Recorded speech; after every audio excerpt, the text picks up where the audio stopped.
এই দুনিয়াতে বহু সন্তান মারে বাবারে কষ্ট দিয়া নগদ শাস্তি পাইছে।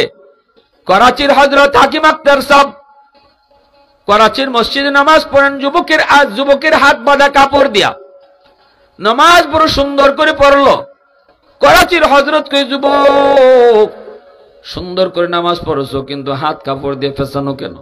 যুবক কই, হুজুর আমার হাতের মধ্যে ফসা, দুর্গন্ধ বের হয়, কাপড় দিয়ে যদি পেঁচায় না রাখি কেউ টিকতে পারবে না। আল্লাহর ওলি কই, তাহলে ডাক্তার দেখাও না কেন? কই, হুজুর সব ডাক্তার দেখানো শেষ, কেউ রোগ ধরতে পারে না, ফসা খালি উফরে উঠতেছে, হাত পুরা হাত লয়ে যাইতেছে, বুঝছা? অ্যান্টিবায়োটিক হাই অ্যান্টিবায়োটিক দেয় কিন্তু রোগ বালা হয় না। হুজুর কয়, তাহলে ঘটনা কি? কয়, হুজুর ডাক্তারি রোগ ধরতে পারছে না, আমি আমার রোগ ধরে ফেলাইছি। এই কই ওই যুবক কান্না শুরু করে দিছে, হুজুর আমি আমার মার গর্ভে একমাত্র সন্তান, আমার জন্মের কিছুদিন পরে আব্বা মারা গেছেন। মা মানুষের বাড়িতে কাম কাজ কইরা কারো কাছ থেকে ধার ঋণ আইনা আমারে পড়ালেখা করাইছে। আমি কলেজে গিয়া ভার্সিটিতে গিয়া সুন্দরী একটা মেয়েকে বিয়ে কইরা, শিক্ষিত মেয়ে বিয়া কইরা, বড় লোকের মায়া বিয়া কইরা লই আইছি বাড়িত। আমার আম্মায় কইতেছে, বাজান রে বড় লোকের মেয়ে বাড়িত নিয়ে আইছো, আমি গরিবের মারে মা কইয়া ডাকতো না? আমি কইছি, না মা টেনশন করো না, ভয় নাই, সে খুব ভালো মানুষ, ভালো ঘরের ফুরি, ভালো সংঘরের ফুরি। ভালো করে মনে রাখবেন, বিয়া শাদীর ব্যাপারে ফাইলাম দিকে উফরে যাই গিয়া এটা কইরো না, মাতে নেবা বইতে ফাইলাম দিকে উফরে যায়, লন্ডনের দিকে ফাল দিও না। বিয়া এটা ডং না, এটা খেলা না। বিয়ার সাথে সারা জীবনের সুখ শান্তি জড়িত। ওই তোমার গড় জান্নাতের টুকরো হইব, নিলে জাহান্নামের টুকরো হইব। হুজুর আমার সন্তানটা আমার কথা শুনে না, মানে না, বেলাইনে বেফতে চলে। কত মা কান্না করে, রাতকে রাত দিনকে দিন, কত বাবা কত কবিরাজের কাছে দৌড়ায় সন্তানের লাইনে আনার লাগে। অহরহ এই চিত্র, অধিকাংশ ফোন এই ব্যাপারে। মুআজ্জিজ হাজিরিন, যুবক একটু দিলটা সতর্ক করে সজাগ রেখে কথাগুলি শোনো। পৃথিবীতে আল্লাহ পাক রব্বুল আলামিন আল্লাহর হকের পর বান্দার হকের মধ্যে সবচেয়ে বড় হক বলেছেন বাপমার হক। হকুল ইবাদের মধ্যে বান্দার হক যেগুলো আমরা বুঝি, এই হকুল ইবাদের মধ্যে বাপমার হক হলো সবচেয়ে বড়।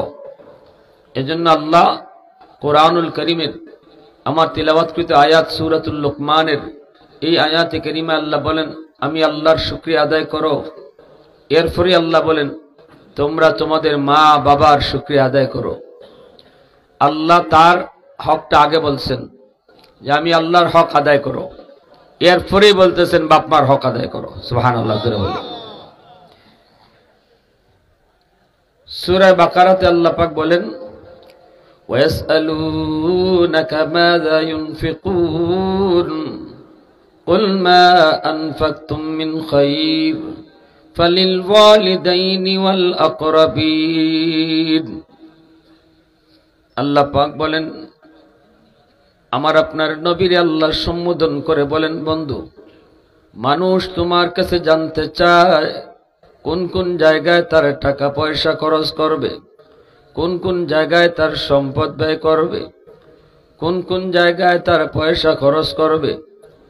আল্লাহ বলেন, বন্ধু জবাব তুমি দিও না, জবাবটা আমি আল্লাহ দিতেছি। আল্লাহ বলেন, জবাব তুমি দিও না, জবাব আমি আল্লাহ দিতেছি।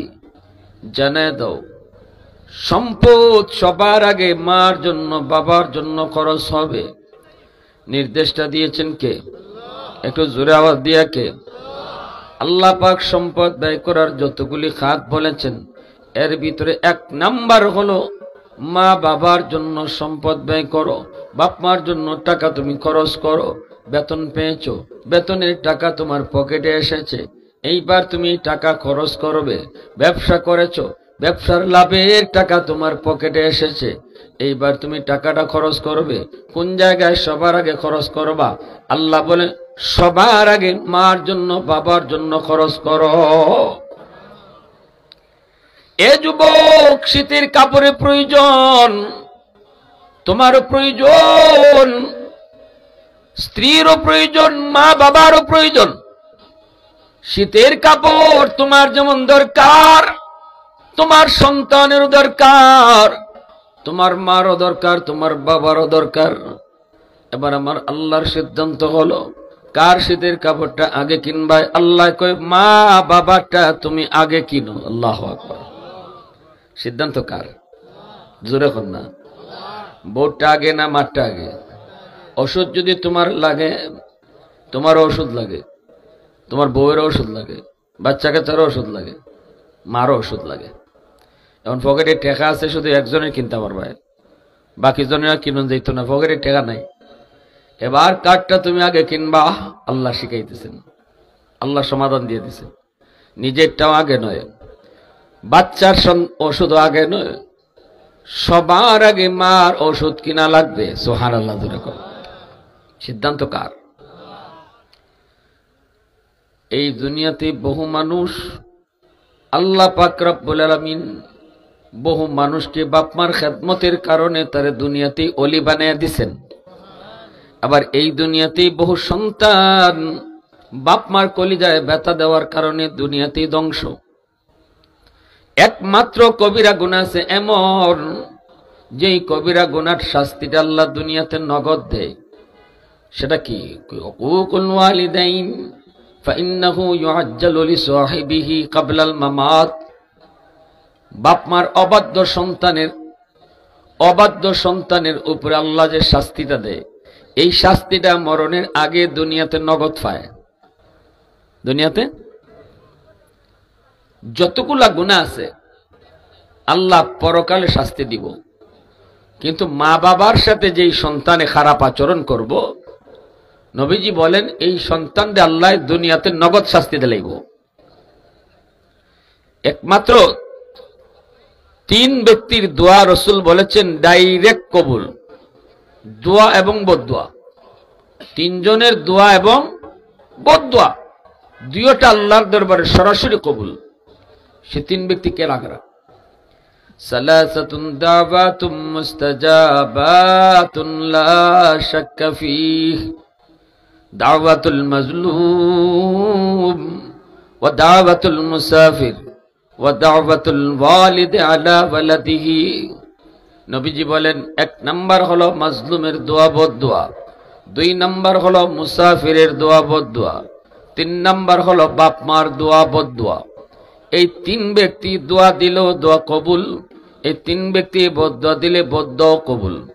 সমাজের যেই মানুষটা বড় দুর্বল, এই দুর্বলের উপরে কখনো জুলুম করবেন না। সমাজের ভিতরে কিছু মানুষ আছে সবল, তাদের শক্তি আছে, তাদের ক্ষমতা আছে, তাদের পয়সা আছে, তাদের গোষ্ঠী বড়, লোকজন বেশি। এই কারণে সমাজের যেই মানুষটা বড় অসহায়, সেই মানুষটা বড় দুর্বল। এই দুর্বল মানুষটার উপরে তুমি জুলুম করেছ, তারে তুমি ধমক দিয়ে কথা কইছো, অথবা হাত উঠাইছো, অথবা তার জমি দখল করে নিয়েছো। আল্লাহর নবী বলেন, জানুনি উম্মতের দল, এই দুর্বল মানুষটা দুনিয়ার আদালতে বিচার দেয় না, কারণ সমাজের মানুষ তার পক্ষে কথা কইতো না। আমরা দেখি সমাজের অধিকাংশ মানুষ, যার লাঠি বেশি, যার লাঠি বড়, যার সম্পদ বেশি, যার ক্ষমতা বেশি, তার পক্ষেই থাকে। ঠিক না নি? গরিবের পক্ষে লোক কম, দুর্বলের পক্ষে লোক কম, মজলুমের পক্ষে লোক কম, জালেমের পক্ষে লোক বেশি। যার ক্ষমতা বেশি, হেড সাইডে বামে আশেপাশে লোকজনের ভিড় বেশি। এখন যে দুর্বল মানুষটার উপরে তুমি জুলুম করেছো, এই দুর্বল মানুষটা সমাজের কারো কাছে বিচার দিল না, মেম্বারের কাছে বিচার নিয়ে গেল না, চেয়ারম্যানের কাছে বিচার নিয়ে গেল না, কারণ জানে চেয়ারম্যানের কাছে গেলেও বিচার পাইতো না, মেম্বারের কাছে গেলে মেম্বারের কাছে বিচার পাইতো না, এমপির কাছেও পাইতো না। থানায় গিয়া মামলা দিলে দারোগায় থানা মামলা নিত না, কারণ তার টাকা নাই। ঠিক না নি? এই দুর্বল মানুষটা যদি আল্লাহর আদালতে মামলা দেয়, আর যদি কই মালিক দুনিয়ার আদালতে আমি মামলা দিলাম না, আল্লাহ তোমার আদালতে মামলা দিলাম, দুনিয়ার কারো কাছে বিচার নিয়ে গেলাম না, কারো কাছে আমি বিচার পাবো না, আল্লাহ তোমার আদালতে মামলা বসায় দিলাম। এই দুর্বল মানুষটা যখন চোখের পানি ফেলে আল্লাহর আদালতে মামলা দেয়, নবীজি বলেন এই মামলা দিতে দেরি, আল্লাহর দরবারে গ্রহণ হতে দেরি হয় না। ঘরের বউটা হলো তোমার কাছে আমার কাছে দুর্বল, স্বামীর বাড়িতে বউটা দুর্বল, কারণ বিয়ার পরে তার সাথে তার বাড়ির কেউজন আসে না, ভাই আসে না, বোন আসে না, আপন বলতে কেউ আসে না। মেয়েটা একাই শুধু স্বামীর ঘরে চলে আসে। মা বাবা ভাই বোন আত্মীয় স্বজন সবার মহব্বত পেয়ে পেয়ে বড় হলো, কিন্তু যখন বিয়ের সময় হয় স্বামীর হাত ধরে স্বামীর বাড়িতে চলে আসে, এ সময় তার সাথে কেউ আসে না। এজন্য যদি আমি স্বামী তার উপরে টর্চারিং করি, মানসিকভাবে শারীরিকভাবে যদি টর্চারিং করি, সে বিচার দিব কার কাছে? ডানে তাকাইল স্বামীর লোক, বামে তাকাইল স্বামীর লোক। এজন্য সে বিচার কারো কাছে দেয় না, চোখের পানিটা ফালায় ফাঁক করে যায় আর বাথরুমে যায়। অনেক মেয়েরা বাপের কাছে মার কাছেও স্বামীর বাড়ির নির্যাতনের কথা শোনায় না, কারণ বাপ মার কাছে যদি এই নির্যাতনের কাহিনী শোনায় তাহলে বাবা সারা রাত ঘুমাইতো না, টেনশন করব, মার ঘুম হবে না, মার খানা হবে না, মা টেনশন করবে। এজন্য মাকে জানায় না, বাবাকেও জানায় না, চোখের পানিটা ফালায় পাক করে যায়, চোখের পানিটা ফালায় বাথরুমের ভিতরে যায়। আল্লাহ নবী কয় এই পানিটা এত গরম, এই পানিটা এত গরম মাটি বরদাস্ত করে না, কারণ সে দুর্বল। চোখের পানির ফুটা আল্লাহর আদালতের ফাইলে মামলা হয়ে জমা হয়। আল্লাহু আকবার। আল্লাহর আদালতে মামলা হয়ে জমা হয়। মামলা, এই মামলাটা হয় বড় জটিল মামলা, এই মামলাটা হয় বড় জটিল মামলা। এজন্য আমার ভাইরা, আল্লাহর নবী বলেছেন মজলুমের দোয়া বদদোয়া এটা আল্লাহর দরবারে কবুল, মুসাফিরের দোয়া বদদোয়া কবুল, এমনি ভাবে বাপ মার দোয়া বদদোয়া আল্লাহর দরবারে কবুল। এই দুনিয়াতে বহু সন্তান মা বাবার দোয়া পায়া অলি হয়েছে, যেমন ওয়াসকুরুনি, যেমন বাইজিদ বুস্তামি, ঠিক না? নিজুরে হোক যত আল্লাহর অলি হইছেন, যত আল্লাহর অলি হইছেন, প্রত্যেক ওলির পিছনে গিয়ে দেখবা মা বাবার দোয়া, উস্তাদের দোয়া, বাপার দোয়া, উস্তাদের দোয়া। তোমার আমার জীবনে আল্লাহ কিছু লাইট লাগাইয়া দিছে রে যুবক, কিন্তু জ্বালাইয়া দিছে না। এই যে এখানে লাইটটা লাগানো, লাইটটা যদি জ্বালাইতে চাও পাওয়ার হাউস থেকে লাইন ওকে করতে হবে।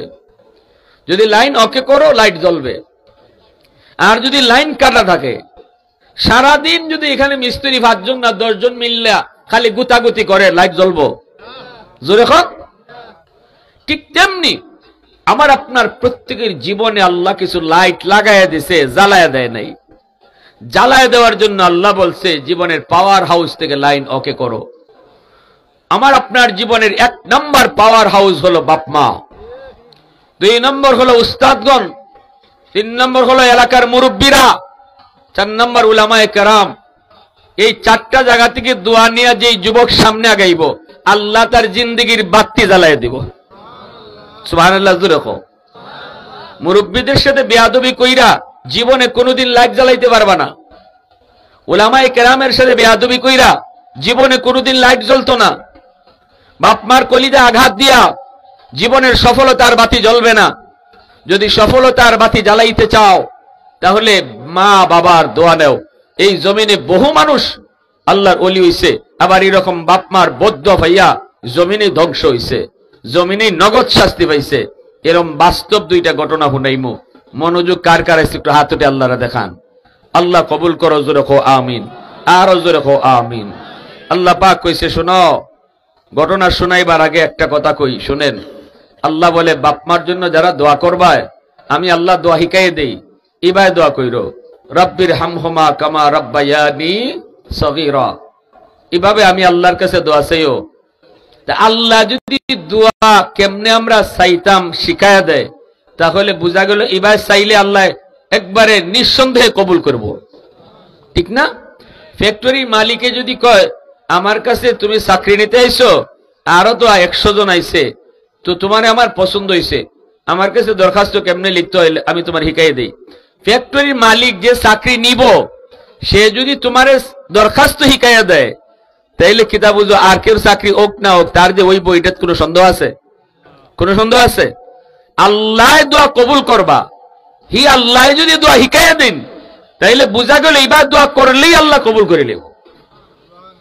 আওয়াজ দেখুন না গেলে সুবহানাল্লাহ। আল্লাহ পাক বলেন কেমনে দোয়া করবা? দোয়া করার সময় বলবা, মালিক আমার আব্বা আম্মার উপরে তুমি রহম করো, যেইভাবে শিশুকালে আমার আব্বা আমার আম্মা আমার উপরে রহম করেছেন। আল্লাহ কয়, বান্দা শিশুকালে তোমার মা তোমার বাবা তোমার উপর কেমন মায়া করছে, কেমন দরদ দেখাইছে, তোমার জন্য কেমন কুরবানি করেছে, তুমি হয়তো ভুলে গিয়েছো, কিন্তু আমি আল্লাহ ভুলি নেই। শিশুকালে তোমার মা সারা রাত মাতার পাশে দাঁড়ায় দাঁড়ায় তোমার পাহারা দিয়েছে, তুমি অসুস্থ, আমি দেখেছি, আমি আল্লাহ দেখেছি। তোমার মা আমি আল্লাহর কাছে আবদার করছে, মালিক আমার হায়াতটা সন্তানরে দিয়ে দিলাম, আমার সন্তানের হায়াত তুমি বাড়ায় দাও। গভীর রাত বাবা তোমাকে কুলে নিয়া কাঁদে নিয়া পাগলের মতো ডাক্তারের কাছে দৌড়াইছে। সেদিন বাবার শরীরে রোগের অভাব ছিল না, আমি আল্লাহ জানি তোমার বাবা অসুস্থ, কিন্তু নিজের জন্য পাগল হয় নাই, পাগল হয়েছে তোমার জন্য। আল্লাহু আকবার। ওই দিন আমি আল্লাহর সবকিছু মনে আছে বান্দা, এজন্যই বাপ মার কথাটা তুই ভুলবি না, শিশুকালের কথাটা আমি আল্লাহর ইয়াদ করাইয়া দিবি। কুমিল্লা শহরের একটা বাস্তব ঘটনা শোনাই। একটা যুবক, এই যুবক শিশুকালে তার মা তার বাবা তারে কষ্ট করে করে লেখাপড়া করাইলো। বাস্তব ঘটনা, রিক্সাওয়ালা বাবা রিক্সায় করে করে সন্তানকে স্কুলে নিয়ে যায়, ছুটি হলে স্কুল থেকে আবার বাড়ি নিয়ে আসে। মা বাবার একমাত্র সন্তান, মার মনে বাবার মনে কত স্বপ্ন, সন্তান একদিন বড় হবে, আমার সন্তান আমার অভাব দূর করবে, সন্তান মস্ত বড় অফিসার হবে, বাবা মার সুখ ফিরে আসবে, সুদিন ফিরে আসবে। মনের ভিতরে কত স্বপ্ন, কত স্বপ্ন। কিন্তু এই বাচ্চা আস্তে আস্তে বড় হলো, হাই স্কুলে গেল, কলেজে গেল, ঢাকা ইউনিভার্সিটিতে ভর্তি হলো। সেখানে ভর্তি হইয়েই বড় লোকের সাথে চলা শুরু হলো, বড় লোকের পোলা মেয়ের সাথে ছেলে মেয়ের সাথে চলতে শুরু করলো। অল্প দিনের ভিতরেই বড় লোকের ছেলে মেয়েদের সাথে মিশে যাওয়ার কারণে তার মন মাইন্ড চেঞ্জ হয়ে গেল। গ্রামের গরিব মা বাবার কথা আস্তে আস্তে ভুলে যায়, গরিব মা বাবার কথা ভুলে যায়। ধনী একটা মেয়ের সাথে তার পরিচয় হয়, ওই ধনী লোকের মেয়েটার সাথে তার পরিচয় হয়। এক পর্যায়ে সে এক অফিসারের মস্ত বড় অফিসার হয়, হেড বস হয়। আর মেয়ের বাবা তার কাছে বিয়া দিয়ে দেয়, গুলশানে তারে বাসা দিয়ে দেয়। সত্য ঘটনা বলতেছি, গুলশানে তারে বাসা দেয়। ঢাকা শহরের ভিতরে সবচেয়ে দামি এলাকা গুলশান। সিলেটের ভিতরে যেমন উপশহর, ঢাকার ভিতরে গুলশান। এই গুলশান আজাদ মসজিদের পাশেই তারে বাসা দেওয়া হয়। এইবার সে বাসায় বউ নিয়ে থাকে, শ্বশুর বাড়ির সাথে তার সম্পর্ক। শ্বশুরের আব্বা কয় ঠিকই, কিন্তু মাস যায় বছর যায়, যেই বাবা তারে রিক্সায় করে করে স্কুলে নিয়ে আসতো, যেই বাবা তারে রিক্সায় করে করে স্কুল থেকে নিয়ে যেত, এই বাবাকে বছর চলে যায়, বাবাকে দেখতেও গ্রামে আসে না। যেই মা মনের ভিতরে এত স্বপ্ন লালন করলো, ওই মাকে দেখার জন্য ঈদের চাঁদেও বাড়িতে আসে না, ঈদের চাঁদেও বাড়িতে আসে না। দুঃখিনী মা রাস্তার পাশে দাঁড়ায় দাঁড়ায় সন্তানের অপেক্ষা করে। কত যুবক শহর থেকে গ্রামে যায় মার সঙ্গে ঈদ করার জন্য, দুঃখিনী মা রাস্তার পাশে দাঁড়ায় দাঁড়ায় কলিজা টুকরা সন্তানের অপেক্ষা করে, কিন্তু সন্তান তো আসে না। এইভাবে মাস যায় বছর যায়। মা দুঃখিনী মানুষের কাছ থেকে সন্তানের খবর নিয়ে নিয়ে মানুষের কাছ থেকে শুনে, তোমার ছেলে অনেক বড় অফিসার, তোমার ছেলে নিজের গাড়ি দৌড়ায়, তোমার ছেলে ঢাকাতে এখন গাড়ি বাড়ি সব। এইভাবে মানুষের কাছ থেকেই শুধু সন্তানের খবর দুঃখিনী মায় নেয়। একদিন নিজের স্বামীরে কইতেছে, স্বামী গো, ও স্বামী, মানুষের মুখ থেকে আর কত শুনবো, একটু তুমি নিজে যাই একটু দেখে আসো, একটু চেহারাটা এক নজর দেখে আসো। বইলা কইয়া স্বামীরে পাঠিয়ে দিছে। এই রিক্সাওয়ালা বাবা, গরিব বাবা, দুর্বল হয়ে গেছে, রিক্সা চালায় চালায় ওই মানুষটা বৃদ্ধ বৃদ্ধ বাবা, রিকশাওয়ালা বাবা, ঠিকানা লইয়া তার অফিসের গেটের সামনে হাজির। দারোয়ান তার আটকা দেয়, কে তুমি, কই যেতে চাও? অমুকের কাছে। দারোয়ান কই, ইনি তো আমার অফিসের সবচেয়ে বড় বস, বসের সাথে তো দেখা করা যায় না, বসের অনুমতি লাগে, পারমিশন লাগে, আপনি এখানে একটু দাঁড়ান, আমি স্যারের পারমিশন নিয়ে আসি।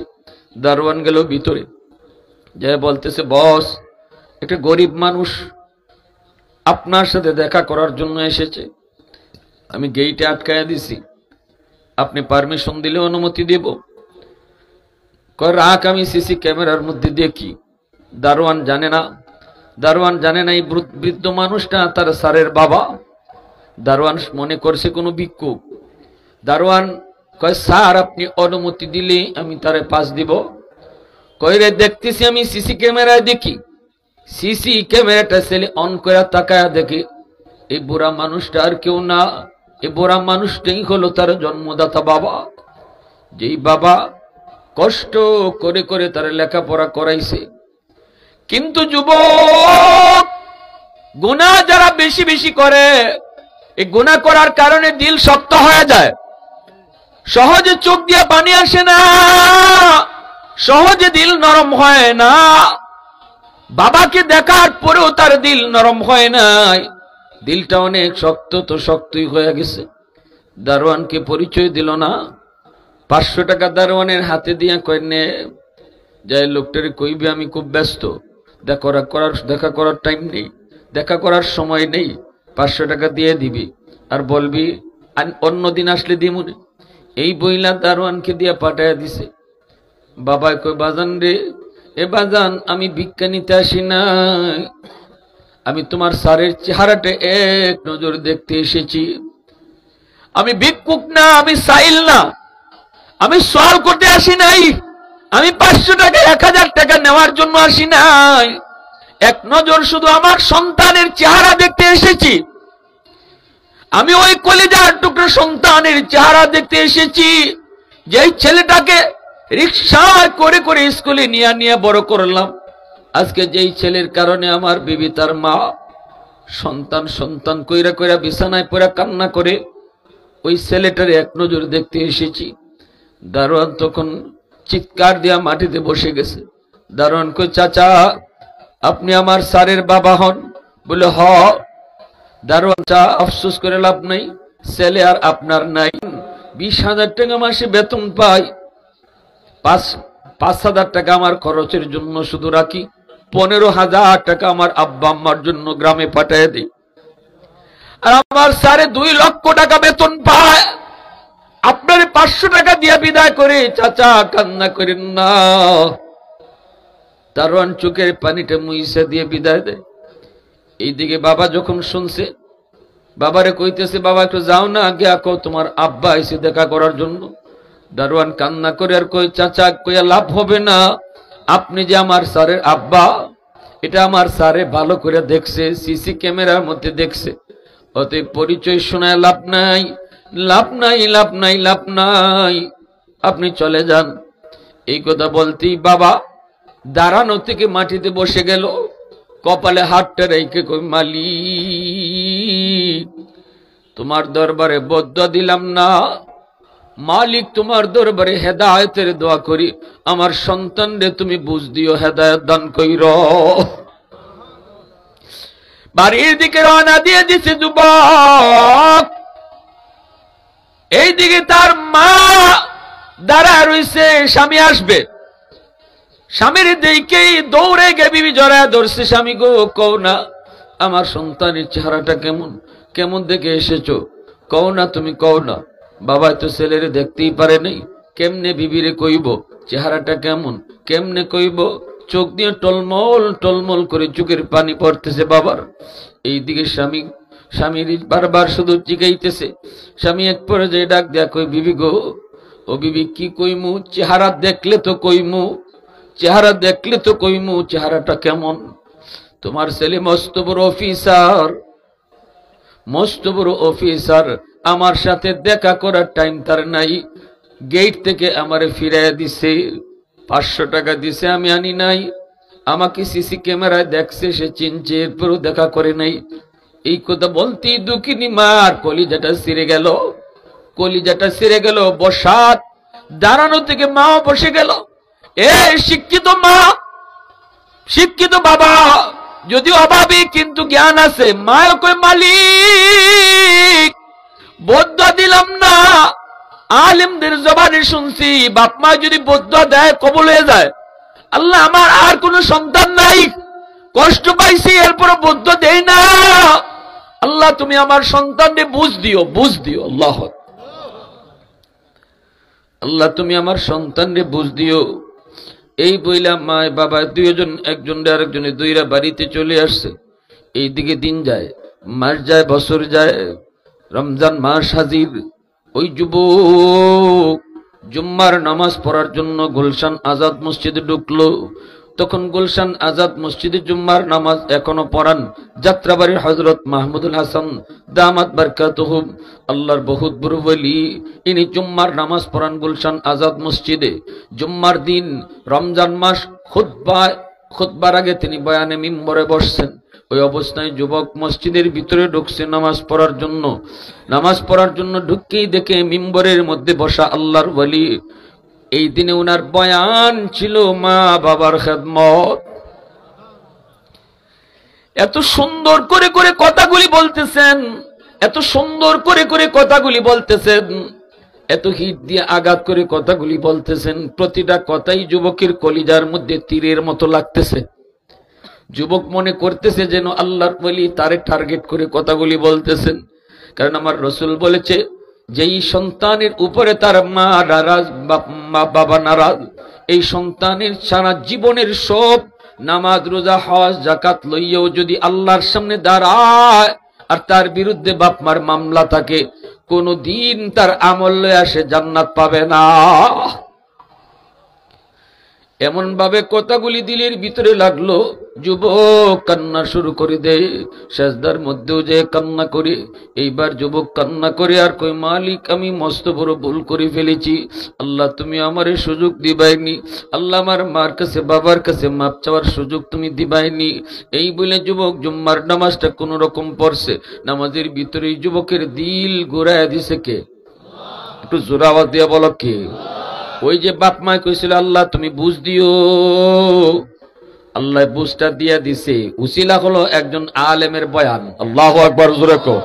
উসিলা হলো একজন আলেম, একজন আল্লাহওয়ালার বয়ান। জুম্মার নামাজটা পড়ি যুবক তাড়াতাড়ি মার্কেটে গেল, বাসায় গেল না, যে মার জন্য একটা সুন্দর শাড়ি কিনলো, বাবার জন্য লঙ্গি কিনলো, অনেক রকমের ইফতারি আইটেম কিনলো।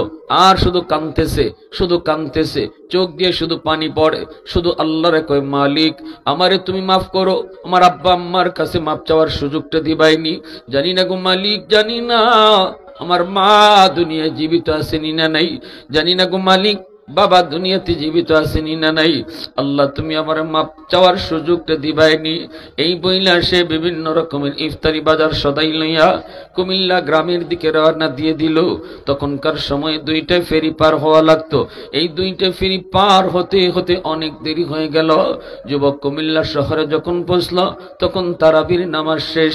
সবগুলি মানুষ যার যার মতো ঘুমায় পড়তেছে। কিছুক্ষণ পরেই সেহরি টাইম হয়ে যাবে।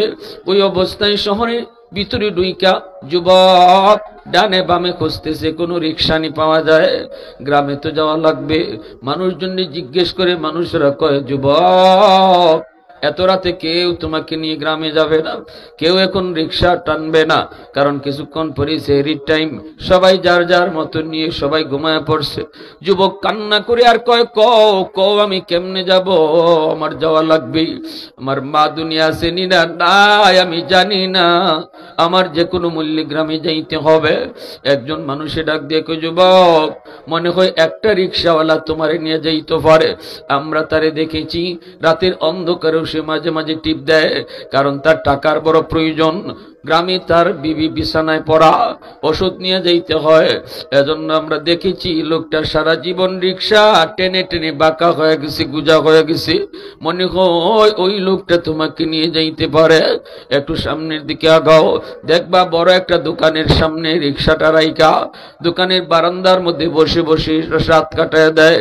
কোনো গ্যারেজে রাখে না, গ্যারেজ ভাড়া দিতে পারবে না এজন্য রাখে না। যুবক হাঁটতেছে, হাঁটতে হাঁটতে দেখে ঠিকই বড় বারান্দার সামনেই একটা রিক্সা দাঁড়ানো। যুবক আস্তে আস্তে কাছে গেল, চোখ দিয়ে কিন্তু তার তখনও পানি পড়ে। কতটা অনুতপ্ত হয়েছে যুবক।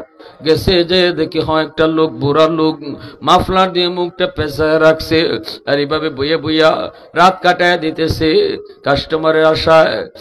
শীতের বাতাস, শীতের দিন, কনকনে শীত, শীতের বাতাস এই বুড়া লোকটারে বাতাসে আঘাত করে শীতের ঠান্ডায় কাঁপতেছে, শীতের ঠান্ডায় কাঁপতেছে। মাফলার দিয়ে মুখটা পেঁচায় রাখছে যেন কষ্ট কম হয়, ঠান্ডার যন্ত্রণা যেন কম পায়, এজন্য মাফলার দিয়ে মুখটা পেঁচায় রাখছে। যুবক কাছে গেছে যায়, চেহারাটা দেখছে না, চেহারাটা তো দেখে নাই, কারণ মাথাটা নিচে মাফলার দিয়ে মুখ পেছানো। যাইয়েই বলতেছে, চাচা অমুক গ্রামে আপনি যাইবেননি।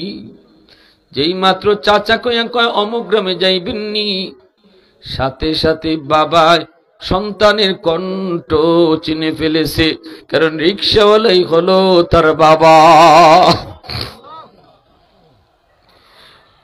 সন্তানের কণ্ঠ কোনোদিন মা বাবা ভুলতে পারে না।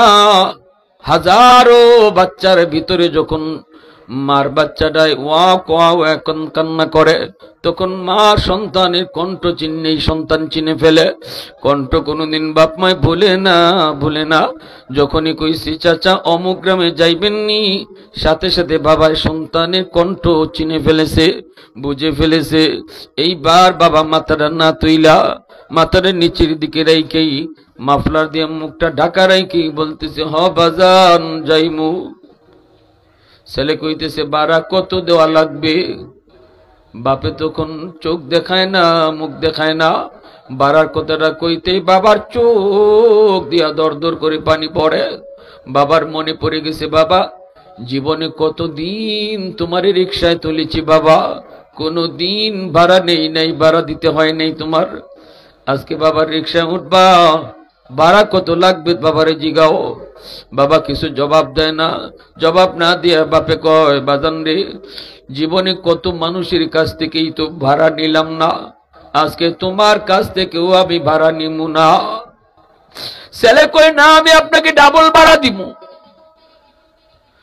বাপে কই, ঠিক আছে তুমি রিক্সায় উঠো, ভাড়া লাগতো না। এই বইলা ছেলের রিক্সায় উঠাইয়া রিক্সাওয়ালা বাবা রিক্সা টানা শুরু করে দিল। এইদিকে বাবা টের পাইতেছে ছেলে সিটের মধ্যে বসে বসে চোখের পানি জড়ায় জড়ায় কান্দে, ফুফায় ফুফায় কান্দে। বাপে কিছুটা বুঝে কইতেছে, রিক্সা চালায় আর কইতেছে, বাজান এই গ্রামে কেন যাইবা? ছেলে কই, গ্রামে আমার জন্মস্থান, আমার নিজের গ্রাম। কও কি, তোমাকে তো এতদিন দেখি নাই। হ, আমি একজন নালায়েক সন্তান, আমাকে একটু দ্রুত লয়া যান। জানি না আমার আব্বা আমার আম্মা জীবিত আছেন না নাই। আমি আমার বাবার সাথে কঠিন বেয়াদবি করেছি, আমার মা কলিজা আমি ব্যথা দিয়েছি গো। কষ্ট করে করে যারা আমাকে বড় করলো, লেখাপড়া করাইলো, আজকে বছরের পর বছর আমি বাপ মারে ভুলে গেছি। একটু দয়া করে আমারে তাড়াতাড়ি নিয়ে যান। তোমার বাবার নাম কি? অমুক। যেই মাত্র বাপের নাম কয়, সাথে সাথে বাবা রিক্সাটা থামায় দেয়। বাবার চোখ দিয়েও তখন দর দর করে পানি পড়ে। আল্লাহর কাছে কান্দে, মালিক তুমি আমাদের দোয়া বুঝি কবুল করছো। আল্লাহু আকবার। আমাদের দোয়া বুঝি কবুল করছো। রিক্সা থেকে বাবায় নামলো, নাইমা মাফলাটা মুখ থেকে আস্তে করে সরাইতেছে, সরাই কইতেছে, বাজার এই বুড়া মানুষটারে চিনোনি? তুমি দেখো পৃথিবীতে মায়ের মতো আপন কেউ হবে না, পৃথিবীতে মায়ের মতো আপন কেউ হবে না, তোমরা কোনদিনও মায়েরই মনেতে কষ্ট দিও না, তোমরা কোনদিনও বাবারই মনেতে কষ্ট দিও না। কত পাপী মন আছে মাকে কষ্ট দেয়, মায়ের মনে কষ্ট দিয়ে অভিশাপ নেয়। মায়ের মনে কষ্ট দিলে খোদা যে সহে না, বাবার মনে কষ্ট দিলে খোদা যে সহে না। তোমরা কোনদিনও মায়েরই মনেতে কষ্ট দিও না, তোমরা কোনদিনও বাবারই মনেতে কষ্ট দিও না। মুসলমানের আওয়াজে কোন আল্লাহু আকবার, আর একটু জোরে কোন আল্লাহু আকবার। এইদিকে যুবক বাবার পা জড়ায় ধরে কান্না শুরু করে দিয়েছে। বাবার টান দিয়ে বুকের মধ্যে উঠে কপালে চুমু খায়। বাবার কষ্টর সাথে সাথে ভুলে গেল। বাবাকে কোলে করে নিয়ে জড়ায় ধরে সন্তান গ্রামের ভিতরে যায় যখন আম্মা কয়া ডাক দিছে, যেই মা বিছানায় পড়ে কাতরাইতেছে, যেই মা বিছানায় পড়ে কাতরাইতেছে, সন্তানের আম্মা ডাক শোনা মাত্রই মা সাথে সাথে সুস্থ হয়ে গেছে। বুকের মধ্যে নিয়ে কুলের মধ্যে নিয়ে মা চুমু খায়। এ যুবক, সন্তান যত অপরাধী করুক না কেন, বাপ মার কাছে মাপ চাইতে দেরি, বাপ মায় মাফ করতে দেরি হয় না। যেই মাত্র মা কইয়া ডাক দিয়েছে, মার সব কষ্ট ভুলে গেছে। আল্লাহ পাক এজন্যই কইছে, যুবক যারাই আমি আল্লাহর কাছে বাপ মার জন্য দোয়া করবায়, শিশুকালের কথা ইয়াদ করায় দিও। কারণ শিশুকালে মা, কত মা নিজে না খায়া তোমারে খাওয়াইছি। 4টা ডিম রান্না হইছে 4 জনের জন্য, মা নিজে ডিমটা খায় না, সবাই যার যারটা খাইলো। কারণ মা জানে আগামীকাল স্কুল থেকে আইসে তুমি কইবা আমার পেটে ক্ষুধা লাগছে। অভাবের সংসার কোন রকম চলে। স্কুল থেকে আইসে যখন আমি কইলাম মা পেটে ক্ষুধা লাগছে, মার সাথে সাথে তখন তার ওই লুকানো ডিমটা সন্তানরে দিয়া দেয়। সন্তান খায় আর কয় মা তুমি খাইছনি। মা তখন সন্তানের মাথায় হাত বুলায় একটা মিশা কথা কয়। মায় কয় বাজার আমি খাইছি, তুমি খাও। জীবনে এমন কত মিশা কথা মায় সন্তানের সাথে সংসারের জন্য কইছে, ঠিক কিনা জোরে খাও। কত মিশা কথা মায় সংসারের স্বার্থে কইল। আজকে যুবক তুমি ওই মার কবরের পাশ দিয়া চইলা যাও, অথচ মার জন্য হাতটা উঠাইতে তোমার একটু মন চায় না রে। মা কবর থেকে কান্না করে আর কই বাজান ওই মিশা কথা কওয়ার অপরাধে আল্লাহ আমার আটকাইছে। বাজান তুই যদি কবরের পাশে একটু দাঁড়ায় হাতটা উঠায় কইতে আল্লাহ আমার আম্মারে তুমি মাফ করো, মিশা কথা কইলো আমার লাগে কইছে আল্লাহ মাফ করো। বাজান তুই হাতটা উঠে চাইতে দেরি, আল্লাহ আমার আযাব মাফ করে দিতে দেরি হইতো না। নবীজি মদিনার কবর জান্নাতুল বাকির পাশ দিয়া নবী যাইতেছেন। নবীজির সাথে সাহাবায়ে কেরাম। আল্লাহ নবীর অন্তর চুকে আল্লাহ দেখায় দিছেন। এই কবরের ভিতরে একজন যুবকের আযাব, সাপে কামড়ায়, আগুনে পোড়ায়, আর মা মা কয়ে চিৎকার করে কান্না করে। নবীজি দেখতেছেন অন্তর চোখে, সাহাবায়ে কেরাম দেখেন না। কবরের আযাব আল্লাহ মানুষে দেখায় না। মানুষে যদি আল্লাহ কবরের আযাব দেখাইতো, দুনিয়াদারি বন্ধ হয়ে যাইত। কবরে আযাব আল্লাহ মানুষের চোখের আড়াল করে রাখছে। কবরে আযাব যদি মানুষ দেখতো, রাতের অন্ধকারে কবরের পাশ দিয়ে তুমি যাও, দিনের বেলাও তুমি ডরা যাইতে না। কবর যদ্দূর দেখা যায়, এত দূরের ভিতরে কেউ বাড়িঘর বানাইতো না। মা মারা গেলে লাশ নিয়ে যাইতো না, বাপ মারা গেলে লাশ নিয়ে কবরে যাইতো না। যদি কবরের আযাব আল্লাহ মানুষে দেখাইতো, এজন্যই দুনিয়ার নিজাম বন্ধ হয়ে যাইতো।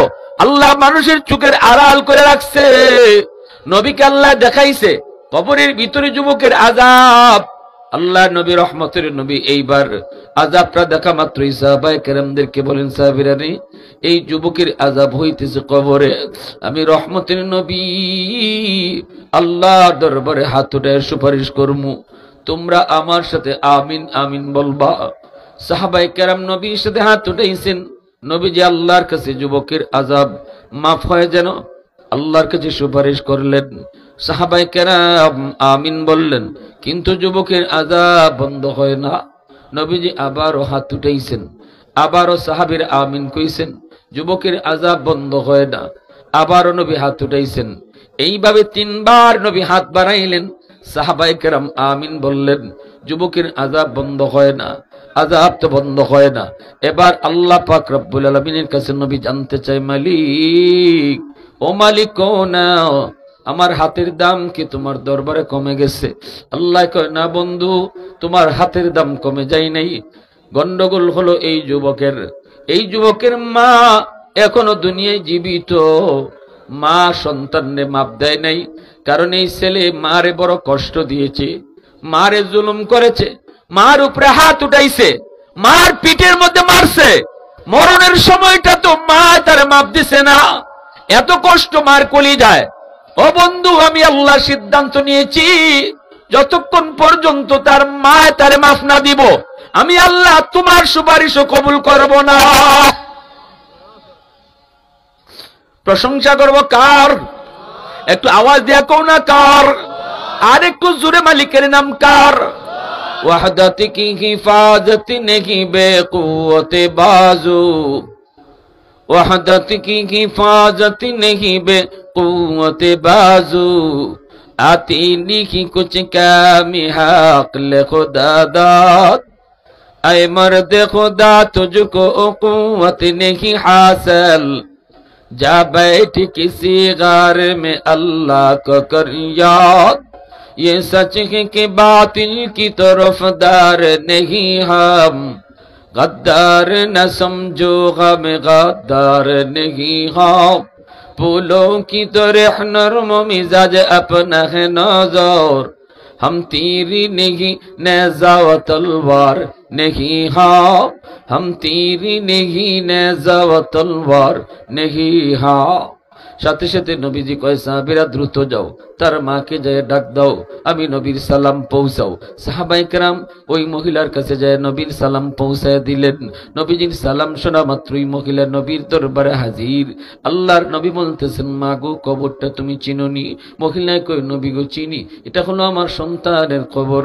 আল্লাহ নবী কই, মা, সন্তান বুঝি তোমারে অনেক কষ্ট দিয়েছে, অনেক জুলুম করছে, অনেক নির্যাতন করেছে, এজন্য কবরের ভিতরে আযাব ভোগ করতেছে, আগুনে পোড়ায়, সাপের কামড় খায়। মা মা কয়ে চিৎকার করে, কান্না করে।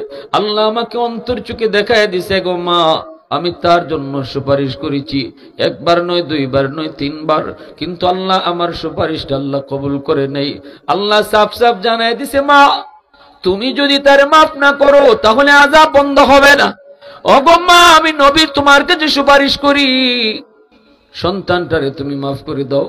10 মাস 10 দিন তুমি তারে পেটে নিছো, এই সন্তানের জন্য জীবনে কত রাত না ঘুমায় থাকছো, কত ভালো খানা নিজে না খায় সন্তানরে খাওয়াইছো, আজকে এই সন্তান কবরের মধ্যে আগুনে পুড়বে। মা গো, এটা তুমি কেমনে সইবা? দয়া করে তুমি মাফ করো, তুমি মাফ না করলে আযাব বন্ধ হবে না। আমি নবীর সুপারিশ আল্লাহ কবুল। মা রে, বাবারে কষ্ট দিতি রে, তোমার ঘরে আইনে যদি তুমি দাওয়াত খাওয়াও, সবাই যদি তোমার জন্য দোয়া করে, এদিকে বাপ মার কলিজায় যদি ব্যথা থাকে, হাজার আব্দুল কাদের জিলানীর দোয়া কবুল হবে না।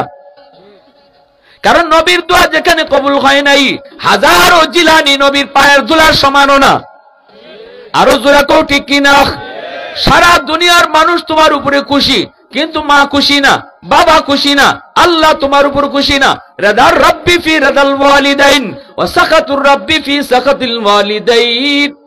বাপ মা খুশি তো আল্লাহ খুশি, বাপ মা নারাজ তো আল্লাহ নারাজ।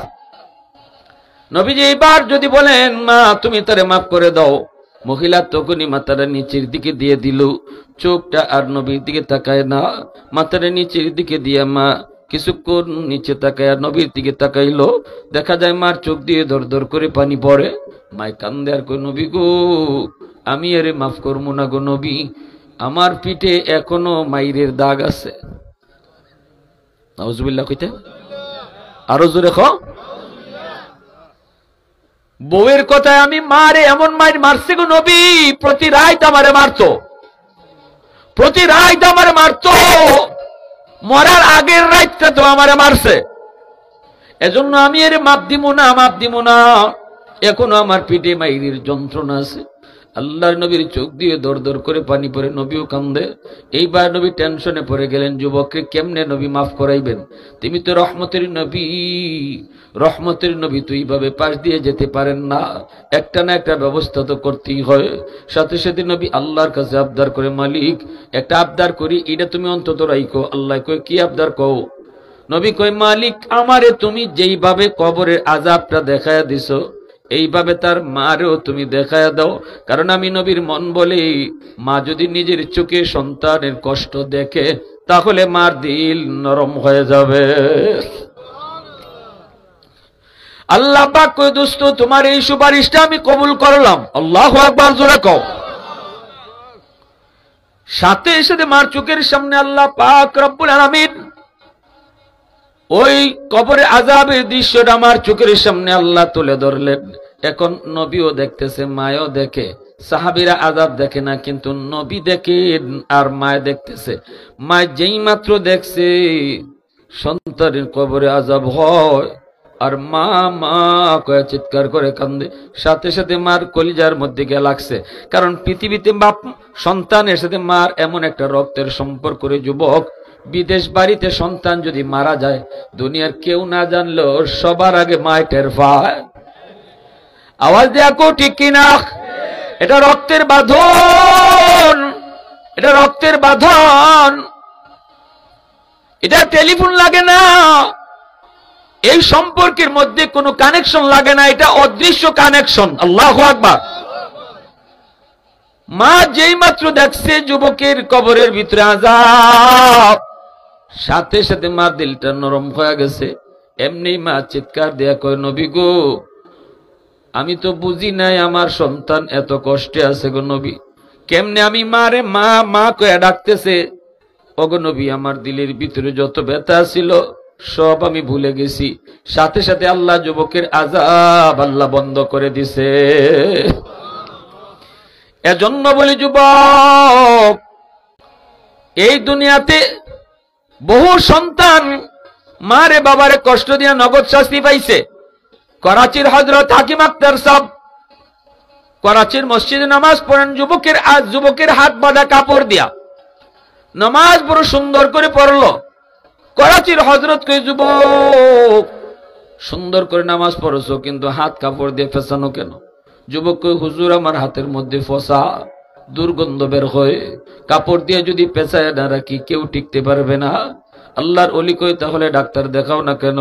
কই, হুজুর সব ডাক্তার দেখানো শেষ, কেউ রোগ ধরতে পারে না, ফসা খালি উফরে উঠতেছে, হাত পুরা হাত লয়ে যাইতেছে, বুঝছা?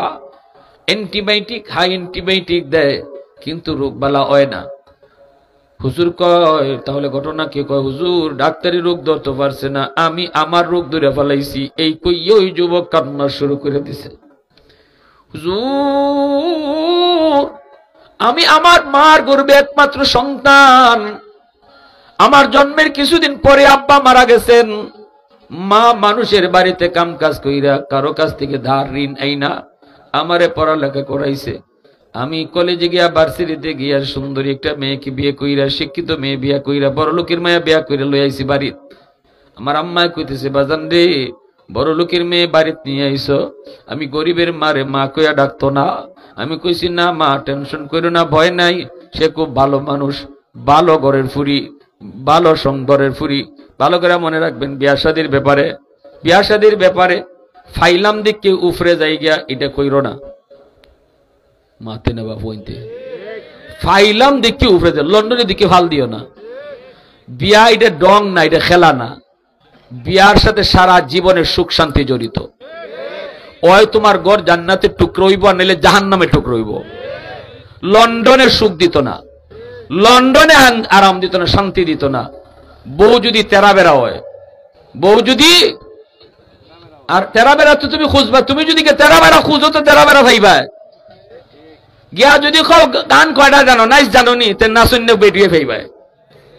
আর গিয়া যদি খাও কোরআন তেলাওয়াত বালা করে ভারনি, নামাজ কয়ক্ত সঠিকভাবে যদি কইলিতে পারে, ফজরের রাকাত কয়, ফজরের কয় রাকাত, ফজরের কয় রাকাত, ঠিক না নি?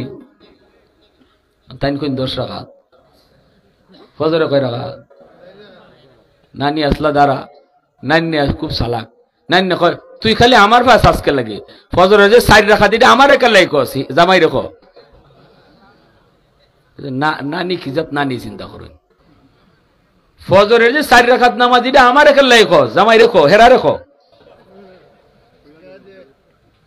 কিতা বুঝলা? সিলটি নানি নি? হ্যাঁ, ইরম যদি খুঁজো যে যেমন খুঁজবা ইরম পাইবা। আজকে জগন্নাথপুরের যুবকরা যদি এই নিয়ত করে যে আমরা প্রিয়াঙ্কা চোপড়া দিকে বিয়া করতাম না, আমরা বিয়া করবো আল্লাহ ওয়ালি দিকিয়া, না সন্ন্যা না লন্ডনী না, বুরকা যদি ঠিক মতো পরে তে বিয়া করবো, আর যদি দেখি বুরকা চলে না বিয়া করতাম না। যুবকরা যদি সবাই তোমরা এরকম একটা সঙ্গ তৈরি করে লাও, সমিতি বানাই লাও, তাইলে বুরকা ছাড়া যে কলেজে যায় স্কুলে যায় এরা বিয়া দিত কার কাছে? ফোনতে যদি বিয়া না করেন দিত কার কাছে? যুবকরা চাইলে পুরা সমাজ বদলাইতে পারে। বাংলাদেশ যে বদলাইছে এটা কেডায় বদলাইছে? যুবকরা বদলাইছে, ঠিক কিনা? জোরে খাও। সারা দুনিয়ার মানুষে দেখছে বাংলাদেশের যুবকরা কিতা পারে, ঠিক কিনা? তে আমাদের দেশের যুবকরা যদি চায় তাহলে যুবতী মেয়েরা পর্দা থামাইতো না, মানে 14 গোষ্ঠী হামাইব পর্দা। খালি নাইলে বিয়া করো না কইলাও, বিয়া করতাম না খালি কথা কইলে শেষ, আমসা সহন করলে বই তখন, ঠিক কিনা? এজন্য যুবকদের চিন্তা চেতনা পরিষ্কার রাখো, দিন মুখে আনো। আমি পরিষ্কার সব জায়গায় যুবকদেরকে নিয়ে কথা বলি। যুবকরা যদি চেঞ্জ হয়ে যায় গোটা সমাজ চেঞ্জ হয়ে যাবে। সমাজের মেরুদণ্ড, গোটা দেশের মেরুদণ্ড যুব সমাজ। আলহামদুলিল্লাহ, অনেক খুশি লাগে যে আজকে এক সময় যুবকরা গান বাজনা করাইতো, যাত্রা করাইতো। এখন তো বাংলাদেশে যেদিকে যায় এদিকে যুবকরাই ওয়াজ মাহফিল করায়, ঠিক না? নি এটা চেঞ্জ হইছে না? আর হইব। একজনে আমার কি তুই তো ওয়াজ করে, এখনো ক্ষেতের আইলই কাটে।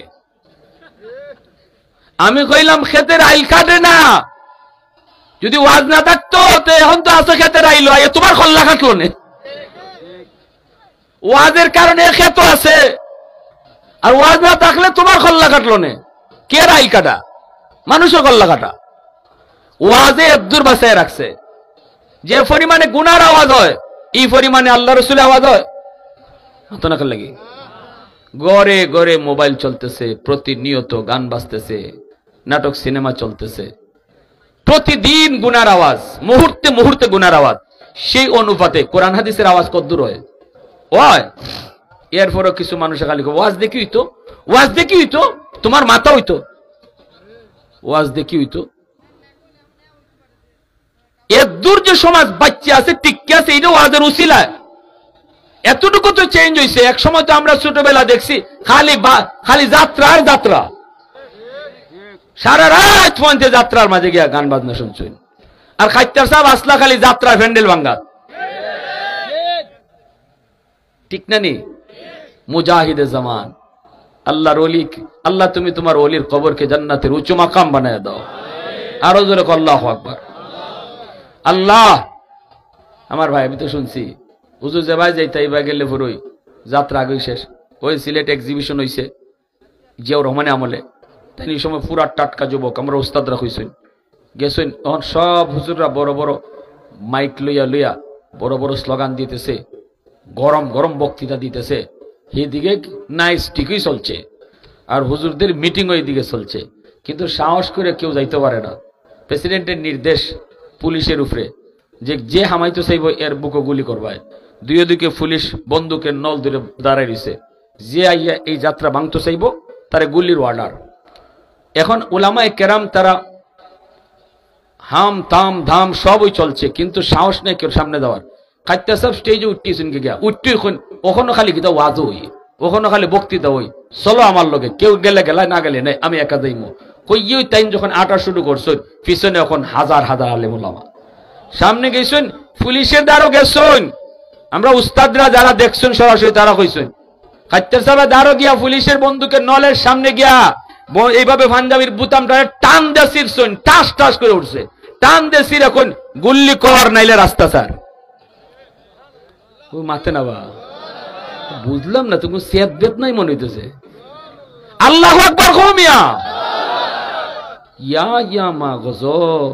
সিলেটের মানুষের স্পিরিট তো ইমানের স্পিরিট আরো বেশি থাকবার কথা, কারণ মদনী রহমতুল্লাহ আলাইহি কইছেন সিলেটের মাটি মদিনার মাটির সাথে মিল। মদনী রহমতুল্লাহ আলাইহি কইছেন সিলেটের মানুষের সাথে মদিনার মানুষের মিল।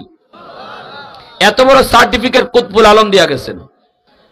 তো খাইতে সাহেব যখন এরকম বুতাম খুললে কইছেন গুল্লি করো নাইলে রাস্তা ছাড়ো, পুলিশের হাত থেকে কাঁপতে কাঁপতে বন্দুক মাটি পড়ে গেছে গিয়া।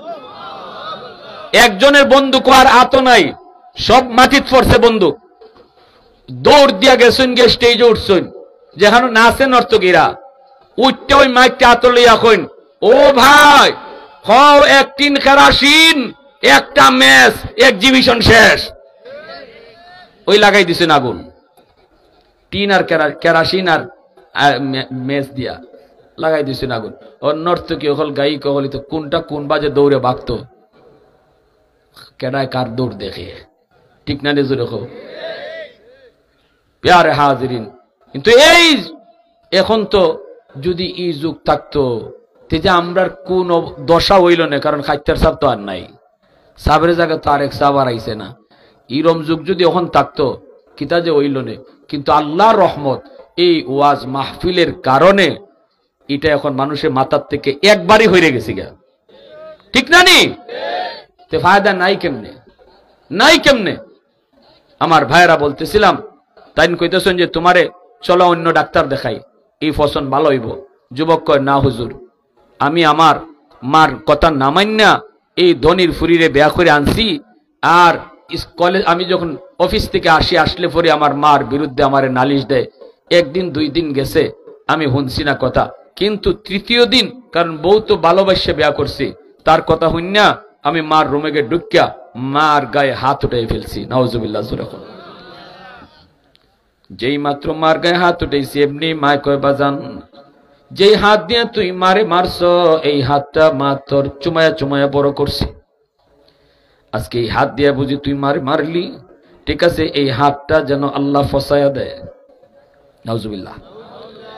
বদ দিল বদ কবুল, দোয়া দিল দোয়া কবুল, সাথে সাথে আল্লাহর দরবারে বদ কবুল।